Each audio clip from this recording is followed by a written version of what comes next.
Justice മണികുമാറിനെ മനുഷ്യാവകാശ കമ്മീഷനായി നിയമിക്കാനുള്ള സർക്കാർ ശുപാർശ ഗവർണർ അംഗീകരിച്ചു.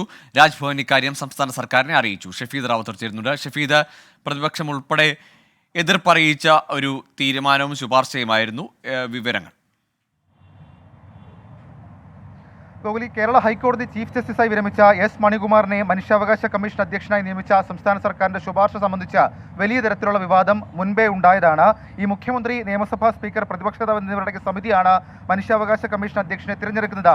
ഈ സമിതി യോഗത്തിൽ തന്നെ പ്രതിപക്ഷ നേതാവ് വി ഡി സതീശൻ ഇക്കാര്യത്തിൽ വിശദമായ വിയോജന കുറിപ്പ് അതുമായി ബന്ധപ്പെട്ട് സംസ്ഥാന സർക്കാരിന് കൈമാറിയിരുന്നു. പ്രതിപക്ഷം അന്നുന്നയിച്ച ഏറ്റവും പ്രധാനപ്പെട്ട കാര്യം ജസ്റ്റിസ് മണികുമാർ സർക്കാരിന് അനുകൂലമായ നിലപാടെടുക്കുന്നു എന്നുള്ളതായിരുന്നു. ഹൈക്കോടതിയിൽ നിന്ന് വിരമിച്ചപ്പോൾ കോവളത്തെ ഹോട്ടലിൽ വെച്ച് സർക്കാർ യാത്രയപ്പ് നൽകിയതടക്കമുള്ള കാര്യങ്ങൾ ചൂണ്ടിക്കാണിച്ചായിരുന്നു പ്രതിപക്ഷത്തിന്റെ ഇക്കാര്യത്തിലെ വിമർശനം. ഇതിന് പിന്നാലെ സർക്കാർ ഇതുമായി ബന്ധപ്പെട്ട നിയമന ശുപാർശ രാജ്ഭവന് കൈമാറി. എന്നാൽ രാജ്ഭവനാകട്ടെ അക്കാര്യത്തിൽ തീരുമാനമെടുക്കാതെ വൈകിപ്പിക്കുകയായിരുന്നു. പിന്നാലെ ഈ സേവ് യൂണിവേഴ്സിറ്റി ക്യാമ്പയിൻ കമ്മിറ്റി നേതാവ് ആർ എസ് ശശികുമാർ അടക്കം ഗവർണർക്ക് ഈ നിയമനത്തെ സംബന്ധിച്ച് പരാതി നൽകുകയും ചെയ്തിരുന്നു.